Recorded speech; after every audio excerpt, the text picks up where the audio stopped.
बिस्मिल्लाहिर्रहमानिर्रहीम। अस्सलाम वालेकुम। आप लोग देख रहे हैं शाह इलेक्ट्रिकल एकेडमी। आज का जो हमारा टॉपिक है वो है अर्थिंग के बारे में। अर्थिंग क्या चीज़ है और इलेक्ट्रिकल में हम इलेक्ट्रिक बॉडीज़ को क्यों अर्थ कर देते हैं, तो आज इसके बारे में जानते हैं। तो अगर अभी तक आप लोगों ने हमारा चैनल सब्सक्राइब नहीं किया तो हमारा चैनल सब्सक्राइब करके बेल आइकन प्रेस करें ताकि हमारे हर आने वाली वीडियो आपको बआसानी मिल सके। तो आते हैं अपने टॉपिक की तरफ। तो यहाँ पे जैसे कि नाम से ज़ाहिर है, अर्थिंग के नाम से अर्थ कहते हैं ज़मीन को, और जब किसी बॉडी का ताल्लुक़ हम ज़मीन के साथ करते हैं तो इसको हम अर्थिंग कहते हैं। दोबारा आप डेफिनेशन पे ज़रा गौर करें तो किसी भी इलेक्ट्रिक बॉडी को जब उसका ताल्लुक़ हम ज़मीन के साथ करते हैं या बनाते हैं, किसी भी इलेक्ट्रिक बॉडी का ताल्लुक़ ज़मीन के साथ करते हैं, इसको हम अर्थिंग कहते हैं। अभी इसके कुछ हिस्से हैं कि अर्थिंग हम कैसे करते हैं और इसके कितने हिस्से होते हैं, तो अभी इसके बारे में थोड़ा सा जानते हैं। यहाँ पे हमारे पास एक इलेक्ट्रिक बॉडी है,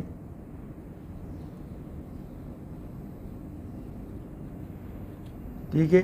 फॉर एग्ज़ाम्पल ये एक मोटर है जो ये इसकी बॉडी है। दूसरे नंबर पर हमारे पास है अर्थिंग कंटिन्यूटी कंडक्टर। तीसरे नंबर पर हमारे पास है अर्थिंग कनेक्टिंग पॉइंट, और चौथे नंबर पर हमारे पास है अर्थिंग लीड, ठीक है। और ये पाँच नंबर पे है हमारे पास अर्थ इलेक्ट्रोड और अर्थ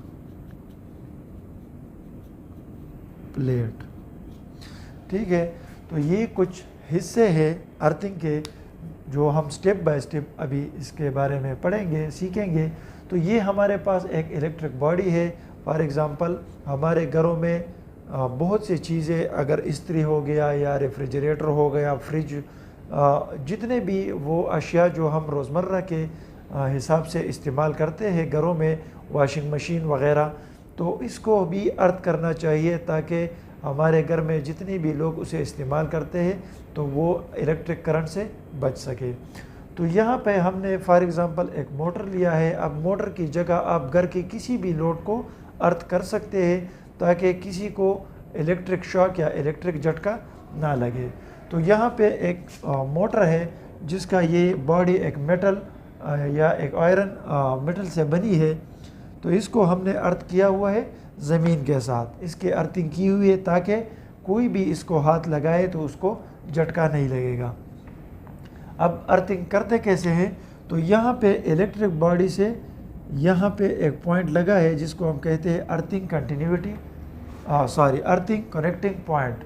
ये वो पॉइंट है जो ज़मीन के ऊपर सतह पर एक पॉइंट लगा होता है, जो हम किसी लोड्स के साथ, इसकी बॉडी के साथ जो हम कंडक्टर कनेक्ट करते हैं, जो केबल कनेक्ट करते हैं, वो केबल यहाँ से लेकर यहाँ कनेक्टिंग पॉइंट पे कनेक्ट हो जाता है। तो मतलब जब किसी बॉडी के साथ हम एक वायर को कनेक्ट करते हैं या किसी केबल को कनेक्ट करते हैं, तो ज़मीन के ऊपर वाले हिस्से में जो केबल आपको नज़र आ रही है, इसको हम कहते हैं अर्थिंग कनेक्टिंग कंटिन्यूटी कंडक्टर, ठीक है। तो यहाँ से बॉडी से लेकर ज़मीन के सतह पर जो केबल आपको नज़र अर्थिंग वाला आएगी, इसको हम कहते हैं अर्थिंग कंटिन्यूटी कंडक्टर। अब फिर यहाँ पे जो सतह पर जहाँ पे ये केबल अपने अटैच किया हुआ है, ये एक बसबार की तरह होता है, तो इसको हम कहते हैं अर्थिंग कनेक्टिंग पॉइंट। ये वो पॉइंट होता है जो ऊपर से जो केबल आपने बॉडी के साथ कनेक्ट की हुई है, इसके साथ हम नट बोल्ट के साथ यहाँ पे इस पॉइंट पे कनेक्ट करते हैं, इसको हम कनेक्टिंग पॉइंट कहते हैं। तो इसका मतलब ये है कि ये कनेक्टिंग पॉइंट के साथ हम किसी दूसरे लोड को भी कनेक्ट कर सकते हैं, किसी तीसरे लोड को भी कनेक्ट कर सकते हैं। तो ये एक कनेक्टिंग पॉइंट हो गया।